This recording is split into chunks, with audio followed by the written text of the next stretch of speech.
Hello மக்களை தொலைசி வெற்றி செம இன்ட்ரெஸ்டிங்கா போயிட்டு இருக்கு. நம்ம மகேஷ் ஒரு பொருளோட முருகனோட ரூமுக்கு வர்றாங்க. அதே சமயத்துல முருகன் ரேவதி எல்லாம் கத்தி கதற ஆரம்பிக்கும் போது அஞ்சலியோ மகேஷ் அந்த போலீஸ் அதிகாரிகிட்ட பாத்தீங்களா உங்க கண்ணு முன்னாடியே என்னோட அண்ணனை இப்படி போட்டு தலை பார்த்துட்டான் அப்படின்னு மகேஷ பத்தி சொல்லும் போது போலீஸ் அதிகாரியும் நம்ம மகேஷ சரியா வெளுத்தெடுக்கிறாங்க. அதே சமயத்துல சர்ஜரி பண்ண சிவராமோட ஃபேஸ் நம்ம மகேஷுக்கே தெரியாம இருக்குது.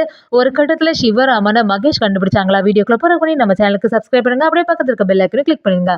அப்பதான் நான் போடுற வீடியோலாம் உங்களுக்கு நோட்டிபிகேஷனா வரும். மகேஷும் எப்படியாவது சிவராமன் அஞ்சலியை பார்க்கறதுக்காண்டி இந்த வீட்டுக்கு தான் வருவாங்க.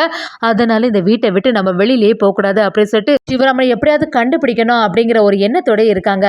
நைட் எல்லாரும் தூங்கிட்டு இருக்கும்போது மகேஷும் ஒரு பொருளோட முருகனோட ரூமுக்கு போறாங்க. முருகனை பார்த்துட்டு அப்படியே இருக்கும்போது ஒரு சவுண்டு கேட்ட உடனே நம்ம ரேவதி முழிச்சு பார்த்துறாங்க.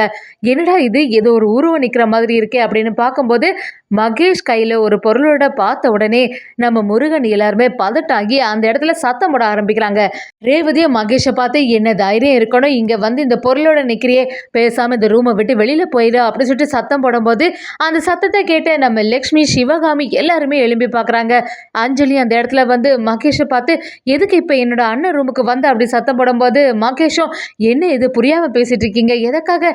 நான் முருகனை போய் கொலை பண்ண போகிறேன், முருகன் என்னோட ஃப்ரெண்ட் ஆச்சே, அவனை எல்லாம் நான் இப்படி பண்ண மாட்டேன் அப்படி சொல்லும்போது அஞ்சலியும் பார்த்தீங்களாக்கா போலீஸக்கா இவன் செய்கிறது பார்த்தீங்களா, இவன் சரியான சைக்கோன்னு நான் அப்போவே சொன்னேன்ல, இவனால எனக்கும் என் குடும்பத்தை சேர்ந்தவங்க எல்லாருக்குமே பிரச்சனை தான் வரும், அதுக்காக தான் இந்த வீட்டில் உங்களை தங்க சொன்னேன், இப்போ புரியுதா, இவன் ஒரு சரியான சைக்கோ, அதனால இப்போவே இவன் இந்த வீட்டை விட்டே போய் ஆகணும், இவன் இருக்க வரைக்கும் இந்த குடும்பத்துக்கே பிரச்சனை தான் அப்படின்னு அஞ்சலி சொல்லும்போது மகேஷும் என்ன அஞ்சலி நீ புரியாமல் பேசிட்டு இருக்க, எப்போவுமே என்னை பற்றி தப்பாக நினைக்கிறதே உனக்கு வேலையாக போச்சு, இந்த ரூமுக்கு எதர்ச்சியாக தான் வந்தேன் அப்படின்னு சொல்லும் போது அஞ்சலி அப்போ எதுக்கு கையில் ஒரு பொருள் வச்சிருக்க அப்படின்னு கேட்கும்போது இல்லை இந்த சைடை ஏதோ ஒன்று போச்சு அதை அடிக்கிறதுக்காண்டி தான் வந்தேன், நீ என்னடானா இப்படி பயந்துச்சு அப்படி சொல்லும்போது அஞ்சலியும் அதை நம்புற மாதிரி இல்லை, நடிக்காதடா, உன்னை பற்றின எல்லா உண்மையும் எனக்கு தெரியும், அதுக்கப்புறமா உன்னை எப்படி நான் நம்புவேன் அப்படி சொல்லிட்டு மகேஷ் கிட்ட கேள்வி மேலே கேள்வி கேட்கும்போது போலீஸ் அதிகாரியும் சரி அப்போ கையில் எதுக்கு இந்த பொருளை வச்சிருக்கீங்க அப்படின்னு கேட்கும்போது மகேஷும் ஒரு கட்டத்தில் எல்லாத்தையுமே நிரூபித்து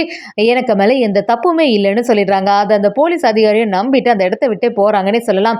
அஞ்சலியும் மகேஷ் கிட்ட இப்ப வேணும்னா தப்பிச்சிருக்கலாம், கண்டிப்பா என்னைக்காவது ஒரு நாள் நீ மாட்ட தான் போறேன்னு நம்ம அஞ்சலியும் மகேஷ் கிட்ட சவால் விடுறாங்க.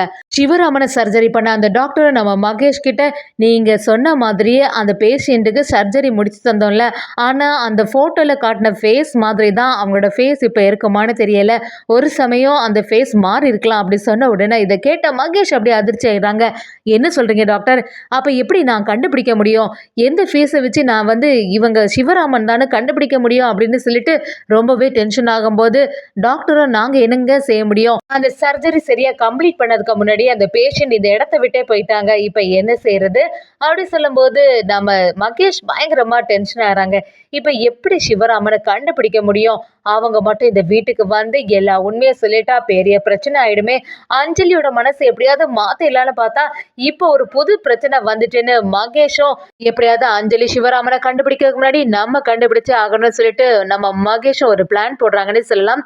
அது மாதிரியே அதிகாரிகள் எல்லாருமே நம்ம அஞ்சலியோட வீட்டுக்கு வராங்க. அஞ்சலியும் அப்படியே அதிர்ச்சி ஆயிடுறாங்க. எதுக்காக இந்த அதிகாரிகள் இப்ப வராங்க அப்படின்னு விசாரிக்கும் போது சிவராமனோட வீடு இதானா அப்படின்னு கேக்குறாங்க. அதை கேட்டு லட்சுமியும் ஆமா இதான், எதுக்காக இங்க வந்திருக்கீங்க அப்படின்னு கேட்கும்போது உங்களோட அப்பா ஒரு தடை செய்யப்பட்ட இயக்கத்துல சேர்ந்துட்டாங்க அப்படின்னு சொல்றாங்க. இதை கேட்ட லட்சுமி அப்படியே அதிர்ச்சி ஆயிடுறாங்க. என்ன சொல்றீங்க, அவங்க தான் இப்போ உயிரோட இல்லையே, அதுக்கப்புறமா எப்படி இப்படியெல்லாம் உங்களால சொல்ல முடியுதுன்னு நம்ம லட்சுமி கேட்கும்போது அதிகாரிகளும் அந்த சிவராமன் இன்னும் உயிரோட தான் இருக்காங்கன்னு சொல்லிடுறாங்க. அதை கேட்டு லட்சுமி அப்படியே அதிர்ச்சி ஆயிடுறாங்க. என்னதான் இங்க நடக்குது, அப்படி இருந்தாலும் உங்க அப்பா எல்லாம் கண்டிப்பா தவறான செயல் செய்யக்கூடிய ஆளே இல்லை அப்படின்னு நம்ம அஞ்சலி கிட்ட சொல்லும்போது அஞ்சலி ஒரு கட்டத்துல நம்ம சிவராமனை தேடி கண்டுபிடிக்க வேண்டிய ஒரு வேலையில ஈடுபடுறாங்கன்னே சொல்லலாம்.